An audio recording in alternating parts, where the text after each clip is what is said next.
Okay, let us return to the election algorithms. We will start by analyzing the best case and worst case scenarios for the Chang-Roberts algorithm for leader election in rings. So, we did observe in the last lecture that the position of the processes or the IDs of the processes in the ring is one of the factors which determines the number of messages that are being passed. So, what kind of arrangement will be the best case or worst case? Right. So, let us just quickly go to the algorithm, right, and in that algorithm just let us see the algorithm. So, send own ID to node on left. If an ID received from right, then forward ID to left node, only if received ID greater than own ID, otherwise we ignore, right. So, I will. So, can you tell me what will be the worst case scenario? Sorted in which direction? Right. So, two possibilities are that one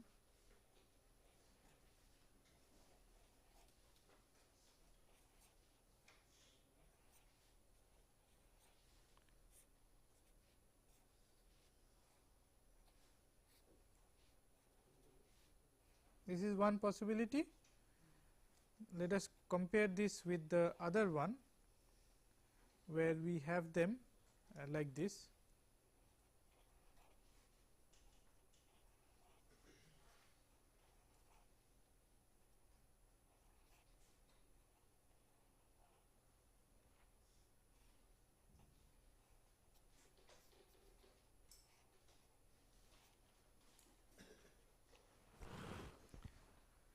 Now, which one is good, A or B? That is, this is A, this is B for the algorithm. So, I hear both of them, A and B, both answers are coming. Let us see what happens in A. In A, suppose everybody is contesting, right. So, this message A's candidature will get blocked here, right, and now here 2 will get blocked here, the wave of 3 will get blocked here. So, it is like wave starting from each of these nodes and they are getting blocked at when it hits a node having a larger ID, right. But what about 6? 6's one will go right through. Okay. So, how many messages did we have? For this we had, for 6's message went around 6 times. So, 6 and then 1, 2, 3, 4, 5. So, 11 messages, right. Now, let us see what happens here.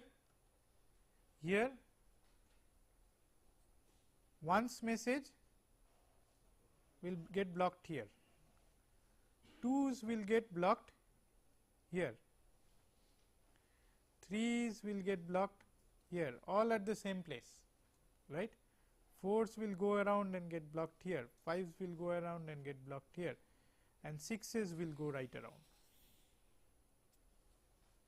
right. So, how many messages? 1 plus 2 for this, plus 3 for this, plus 4 for this, plus 5 for 5's message, and 6 for 6's message, right. So, what is this figure?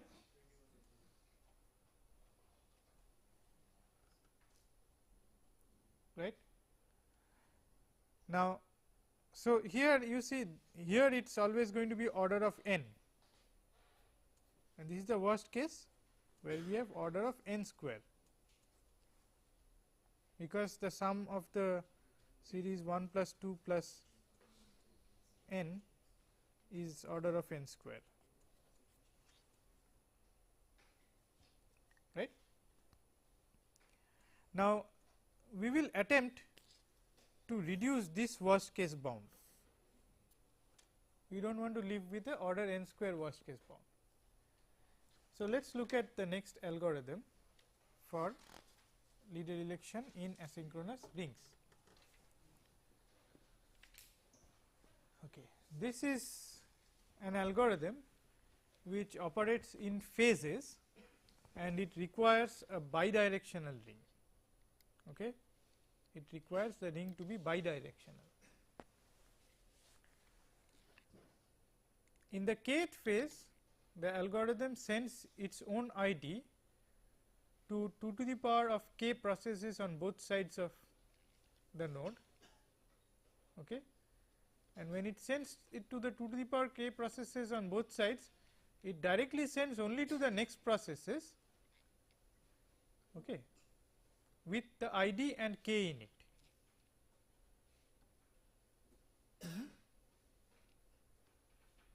I will explain this through an example. If ID received, then forward if received ID is greater than own ID, otherwise ignore. So, every node forwards the ID if it is greater than its own ID. Obviously, we are assuming that this ID is received by a contestant, and non-contestant will simply forward, it will not do anything at all, right. So, we are only talking about contestants here. And the last process in the chain sends a reply to the originator if its ID is less than the received ID. All right. Replies are always forwarded back. A process goes to k plus 1th phase only if it receives a reply from both sides in kth phase, right. Process receiving its own ID declares itself a leader, right. Now, let us first understand intuitively what is happening, then we will again get back to this algorithm. In the previous one, what we did was we had an unidirectional ring. So, my token is being passed, and if it goes around through everyone and no one blocks the token and it comes back to me, then I declare myself a winner. That was our previous algorithm. Now, here what we are going to do is we will not make the token go totally round. Okay. I will first send it to my immediate neighbors, 2 to the power 0 on this side, 2 to the power 0 on this side. 2 to the power 0 is 1. So, only one node on this side, one node on this side, and I first try to elect myself a leader in this neighborhood, right. So, if my neighbors their IDs are smaller than mine, then they will send me replies. Okay. Then, having asserted myself as a leader in my immediate neighborhood, then we start becoming more ambitious. So, I send to 2 people on this side and 2 people on this side and say that if the token reaches the if it goes through 2 people on this side and to 2 people on this side without getting blocked, then they are going to send me the replies, and I know that now I am the emperor of 2 kingdoms on this side, 2 kingdoms on this side, right. Then I send it to 8. So, 2 to the power 0, 2 to the power 1, 2 to the power 2, and now 2 to the power 3, 8 on this side, 8 on this side. And if I still get back replies from both sides, then I know that I have captured 8 on this, captured 8 on this side, right. And after how many iterations will I conclude? Log n, because by that time I know that it has actually covered everyone, right. Now, look at it from the leader's point of view, the actual leader. The leader previously just sent its token around, it went through n nodes and came back. Now, the leader is actually having to send many more number of messages, right. Why? Because it is sending to 2, then 4, then 8, and in the last round it is actually touching everybody. So, this is definitely more than n, definitely more than n messages. Then how does this help in saving the number of messages?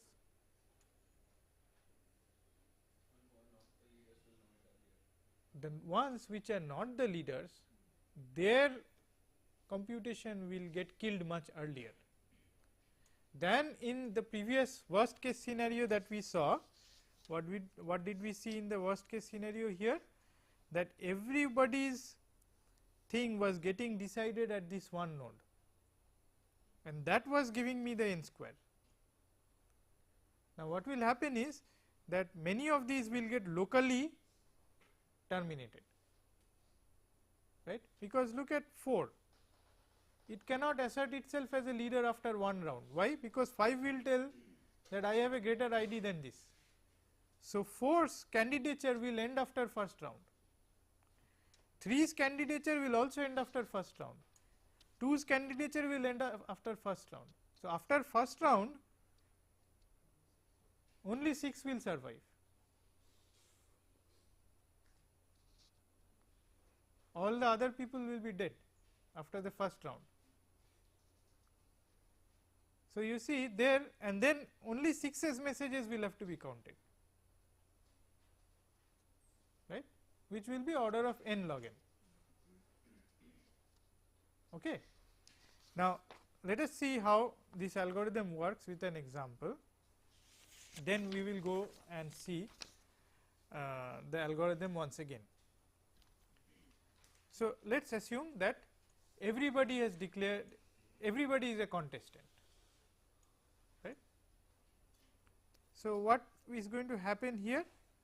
In the first round k is 1. So, 2 to the power of k, okay, in the first round k will be 0. So, 2 to the power of k is 1. Okay. So, every node will send their IDs to one node on each side. So, 8 will send it, 4 will send it to both sides, 2 will send it to both sides, right. And at the end of the first, and who is going to reply?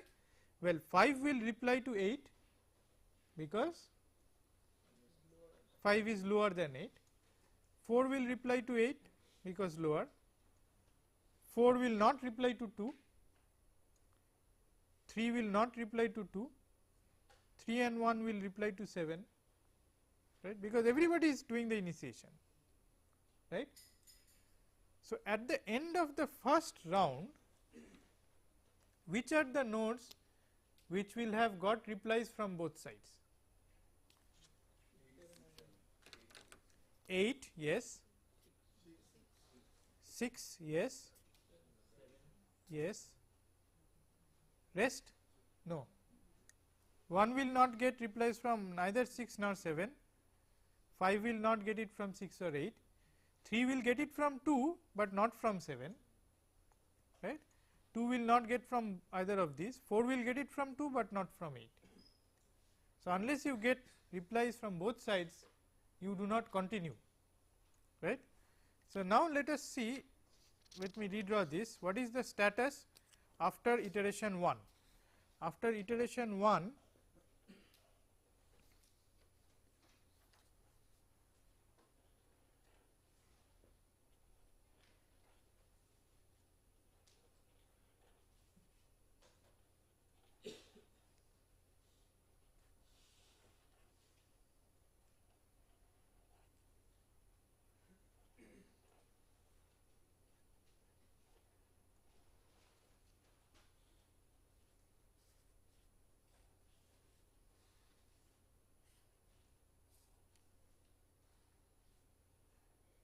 the surviving contestants, let me, 6 is surviving, 7 is surviving and 8 is surviving, right. Now, we are in iteration 1, k is 1, 2 to the power of k is 2.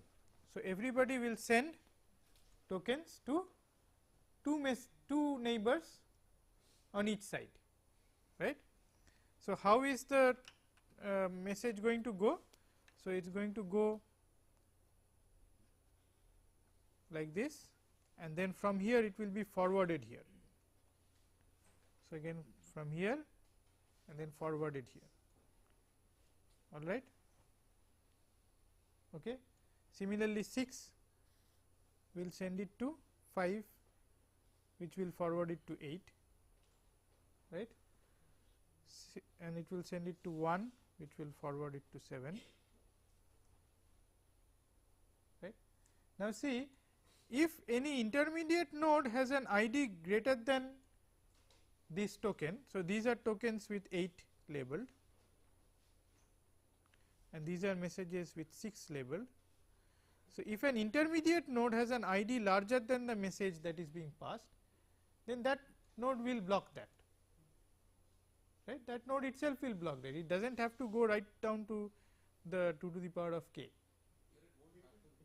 No, it can happen. Suppose they were closer.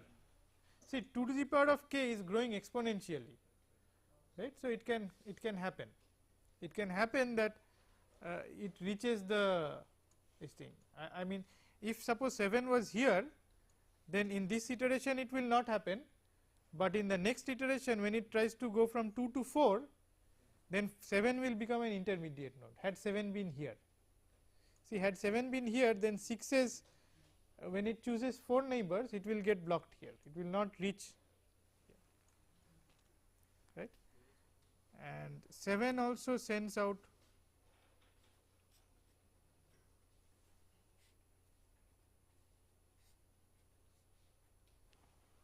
this thing, right. Now, let us see who responds to whom.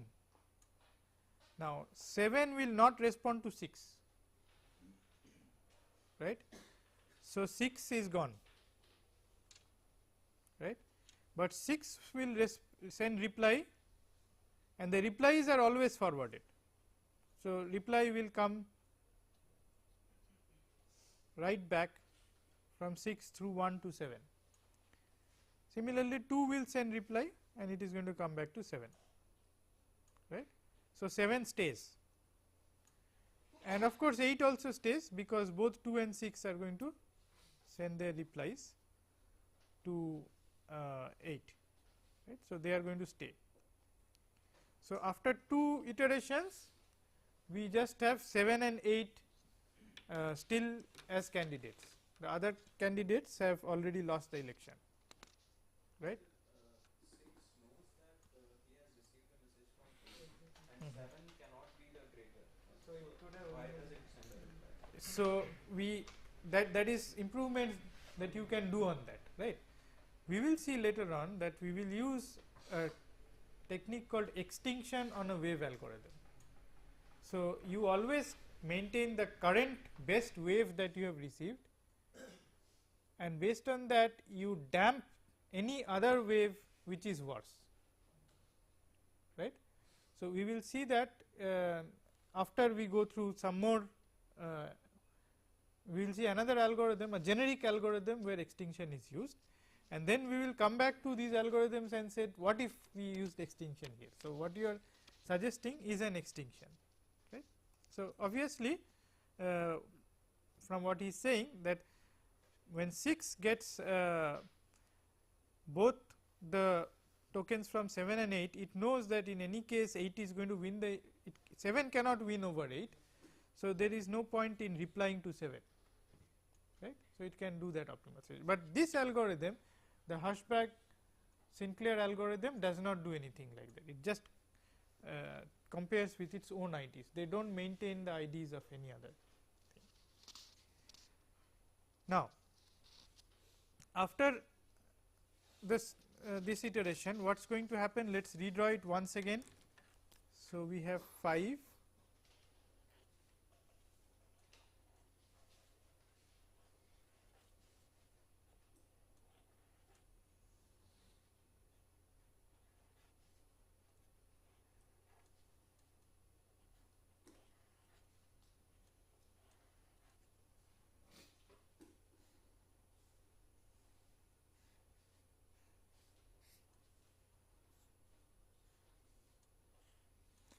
right. Now, which ones are left?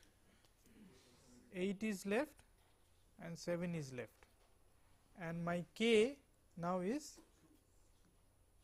2. So, 2 to the power of k is 4. So, 8 will send it to 4 on this side, 1, 2, 3, 4 on this side, and also 4 on this side, right. And similarly 7 will do the same, right. 7 will also, so these are 8. Now, it is easy to see that this one will get damped, right. So, 7 will lose the election and 8 will know that it is the leader, because it gets reply from both sides, and we are already, we have done log n number of rounds, where log n n is 8 here, right. So, we did a round with k equal to 0, we did a round with k equal to 1, and this is the round with k equal to 2, and it has got replies in all of these rounds. So, it is declaring itself a winner. So, when no reply, you mean it will send a NAC or something? No, it will just stay silent. Okay. And this is a synchronous algorithm. So, there are rounds. So, if it does not get anything in a round, it knows I have not got anything in a round. Okay. Now, let us look at that pathological example once again and see what happens in that. The one in which we have 8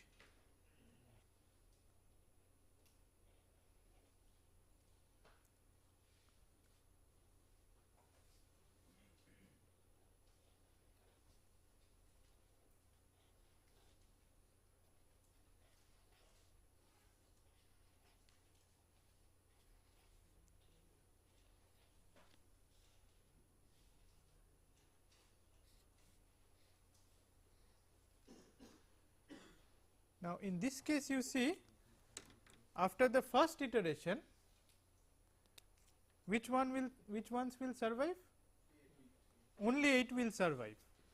After the first iteration, all the other ones will have lost, right. But 8 cannot declare itself a leader at that point of time, right. It still has to do the remaining 2 rounds. It is important to understand this, that even though after the first round 8 is the only contestant left, 8 does not know that it is the only contestant left. So, it will still have to go through the remaining 2 rounds before it can declare itself a leader. Okay. So, now let us come back to this and see whether we understand this clearly, that this operates in phases, requires a bidirectional ring. In the kth phase, send own ID to 2 to the power k processes on both sides of yourself, okay, and that 2 to the we actually send it via the intermediate processes. If ID is received, forward if received ID is greater than own ID, otherwise ignore. Last process in the chain sends a reply to originator if its ID is less than the received ID, and replies are always forwarded. A process goes to k plus 1th phase only if it replies a reply from both sides in the kth phase, and process receiving its own ID declares itself leader at most, after at most log n rounds, in fact after log n rounds, right. Now, there is a small difference between what I said earlier and what this one says. It says process receiving its own ID declares itself leader. So, when is it going to receive its own ID? When k equals log n, because that is not when it goes to half of this and half of this and then comes back. That is when in the next iteration it will go right round and the process will get its own ID. The next round. That is redundant. So, if it knows the total number of processes, then you can reduce 1 round. But if you do not know the total number of processes, which is what this one assumes, then you will have to wait until you get back your own ID. It has to be exactly what has to be exactly 2 to the power of n? No, it may cross, but when you get your own ID back, there you don't forward it anymore, right? Two replies. When you yes, Then in that case, we should get 2 replies from either side, sir. it will get. It will get. What will happen is that in the last round, the token which is sent along the left will come back along the right, and the one which is sent along the right will come back along the left, right. But in any case, whenever it gets its own ID back, it knows that the entire loop has been completed, right, and that no one has blocked the token, so it is the winner. So again, to reiterate that we are not saving in the number of messages that the leader has to send, we are saving in the number of messages, because the non-leaders, they are getting eliminated earlier, okay, that is the advantage of the algorithm. And In the previous slide, how does the node know that I am the last node in the chain? In a particular yeah, that is because you see with the message, the token, that is a good question. How does the node know that it is the last node in the chain, right? So along with the token, we will tag k, the value of k, and that is going to, the number of hops that it has to go will be decremented with each hop, and when the hop becomes 0, then the node which has the token at that point of time knows that this is the last one, right. Now, what is the message complexity of this algorithm? It turns out to be that the message complexity of this is order of n log n, worst case order of n log n, right. Now, you try to imagine what is the worst case scenario, right, and in that scenario also it will be upper bounded by n log n. And there is a lower bound result, which again we do not want to prove here, is that any comparison based leader election algorithm in a ring requires n log n, the lower bound is n log n number of messages. So therefore,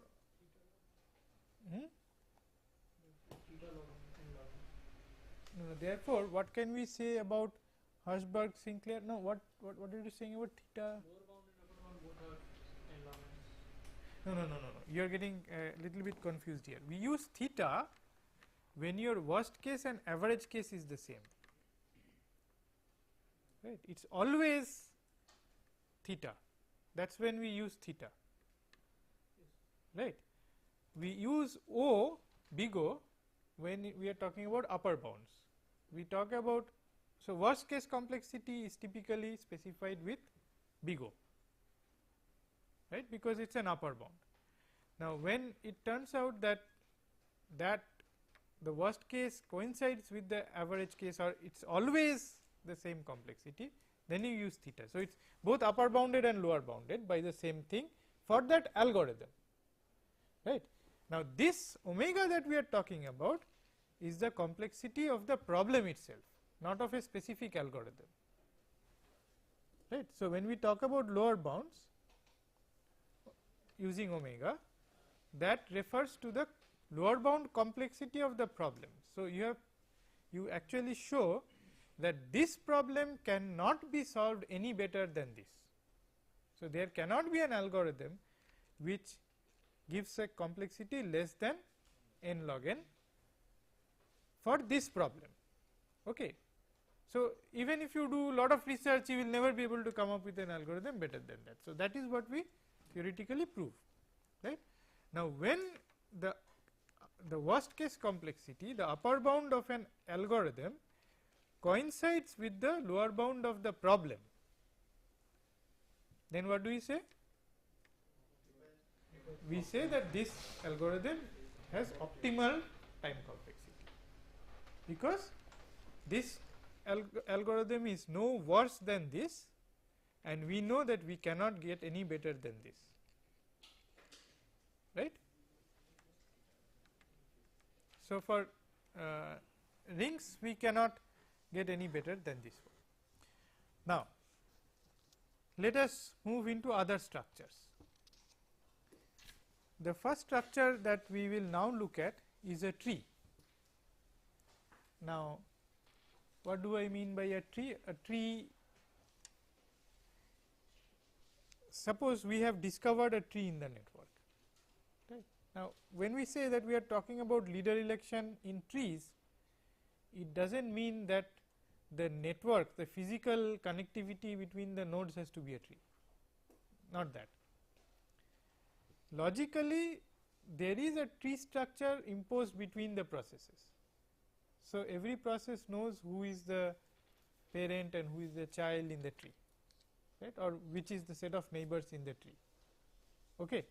That is what they know, and we know there are many ways of creating logical trees on networks. So, the echo algorithm, for example, creates a tree, depth first traversal creates a tree, they all create spanning trees of the network, right.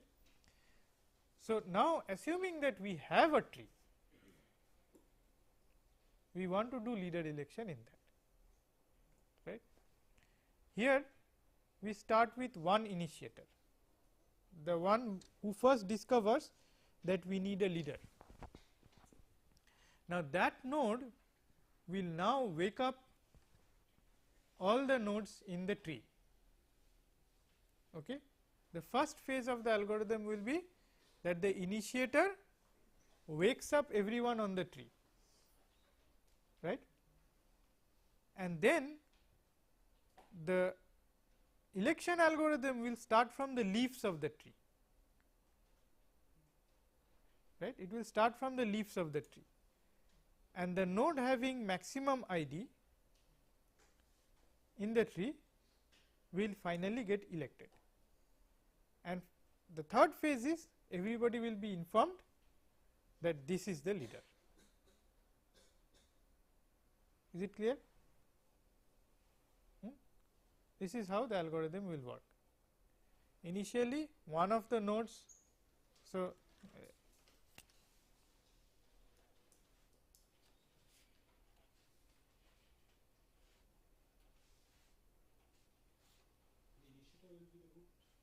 no, there is no such thing as a root.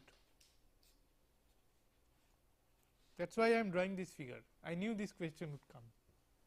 Okay, so there is no such thing as a root here. Suppose this is a tree, all right, and any one node can become the initiator. So, let us say that this is the initiator. Okay. So, what will the initiator first do? It will start a wave on the tree to wake up everyone. Okay. This wave will propagate on the tree and everyone will be woken up. Okay. Now, once everyone is woken up, the computation for the election will start from the leaves. Okay. So, the leaves are now going to start sending their IDs to their parents. Parents will collect the IDs, compare them with their own IDs and then send the maximum among them back along this. Okay. That is how this is going to happen, and finally there will be a leader which will discover that it has the maximum ID, right, and then that leader, and then there will be another wave to inform everyone that this is the leader, right. Now, please remember that this is a logical tree in the network. It is quite possible that there are other edges between these things in the actual network. So, it may be possible to directly send a message from here to here, but in the algorithm we will not use it, right. We are going to do everything on the tree. Okay. So, let us see, let us start with this structure. Okay, I think I will just have enough time to go through the algorithm. Okay, first, what data structures do I need here? I will use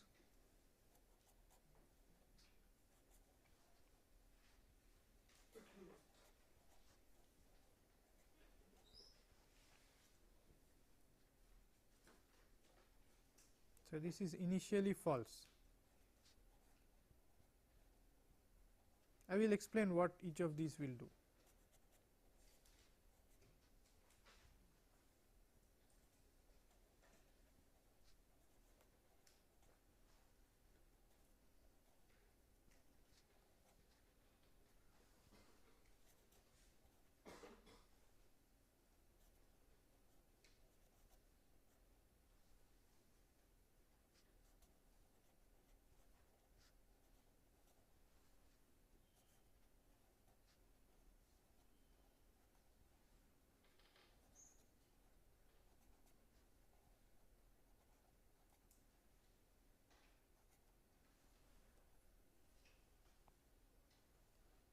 Now, all of these are initially false.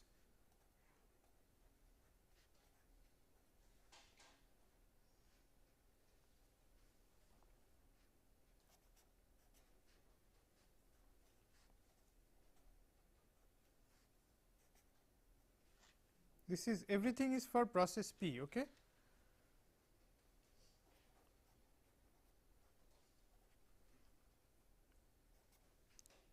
Now, the state of P can be the following thing. It is an enumerated data type.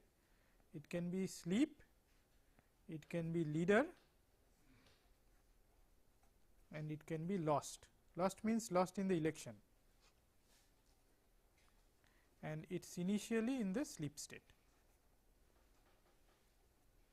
Okay. I will come back to each of these data to indicate what they do. So, but let us get start with the initiator and let us see how it first sends out the wake up call for every process, right. So, we start with the initiator.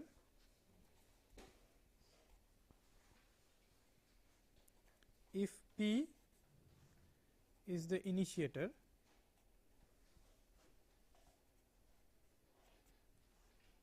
then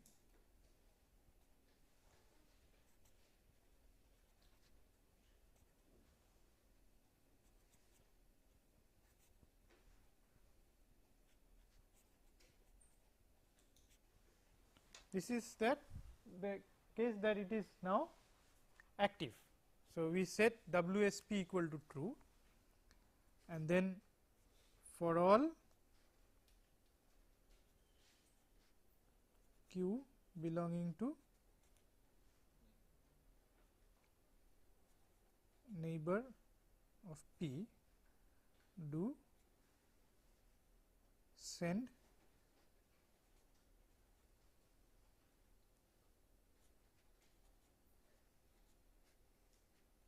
wake up to Q, and this is what the initiator does. It sends a wake up to all its neighbors, right. And what will node do when it gets the wake up? So, this is what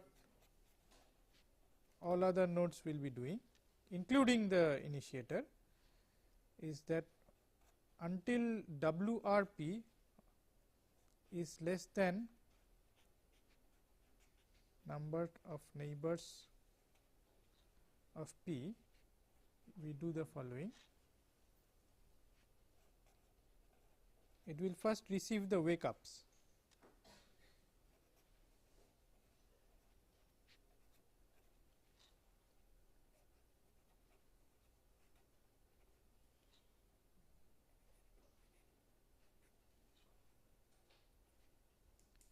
And it will just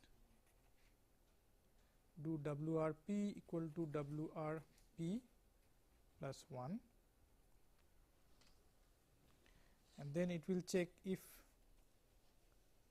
not WSP, then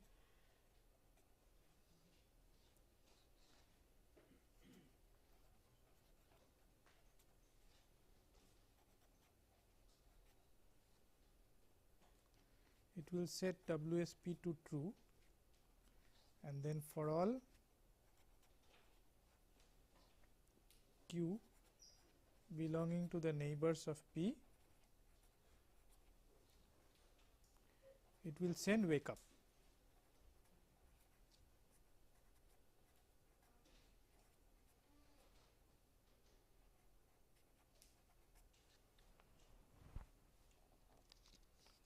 Okay. Now, and then end and end. Let us understand what happened here. So, this is counting the number of wake up that the node receives, this WRP. Okay. Wake ups that it receives. Okay. When it gets as long as the number of wake ups that it has received is less than the number of neighbors of P, it will receive wake up, increment this, and this part is done only the first time. That is, when it gets the first wake up, then it will do this. It will set WSP equal to true, and then for all q belongings to neighbor of P, it will send wake up to q. Now, see, for all q belonging to neighbor of P, that includes the node from which it got the wake up. Okay, so, it sends it to everyone, all its neighbors. Yes? Broadcast to its neighbors, right. So, it sends the wake up to that, and after it has finished getting wake up from all its neighbors, then this part of the wake up is done, right. So, what is happening? One node is sending the wake up messages to its neighbors. The neighbors, when they get the wake up, they again send wake ups to everyone, and then wait for getting wake ups from everyone. It has got it from the parent, but it must get it from the rest also. So, every node will send wake ups to everyone when it first gets a wake up, and will expect to get wake ups from everyone, every neighbor. Okay. So, that is how the wake ups are going to work. Now, after the process P is past this state, okay, it will get into the actual election algorithm. It will start the tree algorithm. The process P will get into its part of the tree algorithm after it has got wake ups from all its neighbors, right. So, what does it do?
Now, see what is happening here.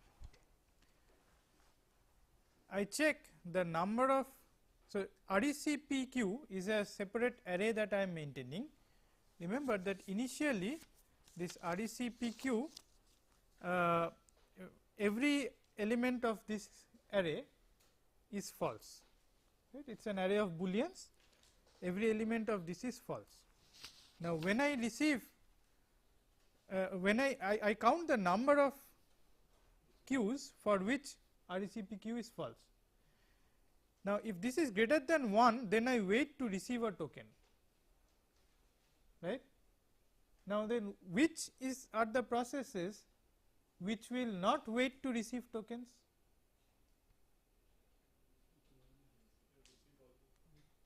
The leaf ones. Why? For the leaf ones, the number of neighbors is 1. So, this number will not be greater than 1. Okay. So, this is for the non-leaves. The leaves will not get into this one, right.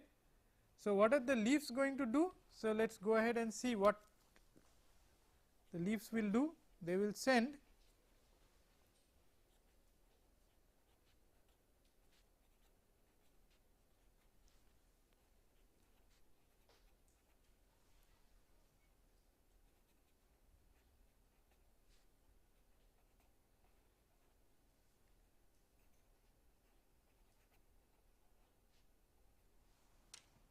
it will send token VP to Q0 with not received PQ0. Now, when you are here, when you have reached here, it means that in your RECP there is only one queue for which not RECPQ holds, there is only one. Okay. And it is going to send the token with VP. What is VP? VP is P's best ID that it has received so far. So, it is going to send that to this. So, this is for the leaf node, this is the parent, right. Okay.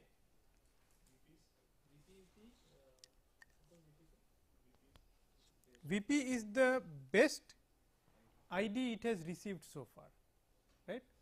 Now, let us look at a non-leaf node. Highest, highest, no, lowest, we are electing the one which has the lowest here. In this algorithm, the lowest one will become the winner, okay, the lowest will be the winner. So, you see that what are you going to do if you are a non-leaf? You are going to wait to get tokens from some node Q and set your VP to be minimum of your existing VP and R, right. What is the initial value of VP? Initial value of VP is P, its own ID. If you get a better ID, then that becomes your VP, right. Now, what is going to happen here in the tree? Your children will first be sending you this received token, and then once you have only one neighbor left, you will send this one to that neighbor, right. And then what is it going to do?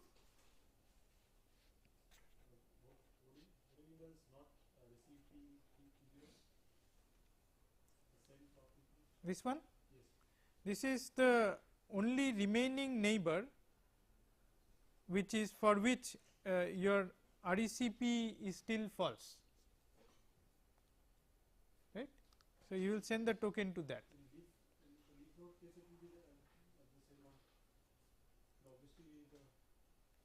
In the leaf node, it is only one, so it is going to send it to that.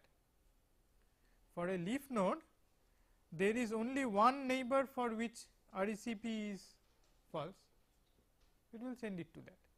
See, RECP is initially false for every neighbor, RECPQ is false for each q initially, right. So, they will remain false until you set them true here. So, for the leaf node it is just going to, in the first iteration only, it will just pick up that parent and send it to that, okay. And then it will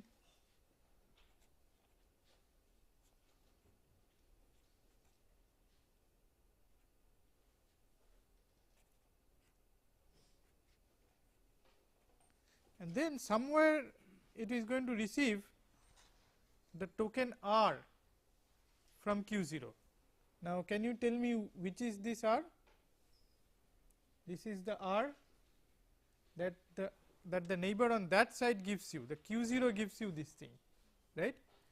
Now, this is the interesting place. You set Vp to be minimum of Vp and R, right. And now, if Vp is equal to P, then state P is set to leader, else state P is lost, okay. And then we have to inform everyone that this is the leader. So, for all q belonging to neighbor of P, q not equal to Q0, do send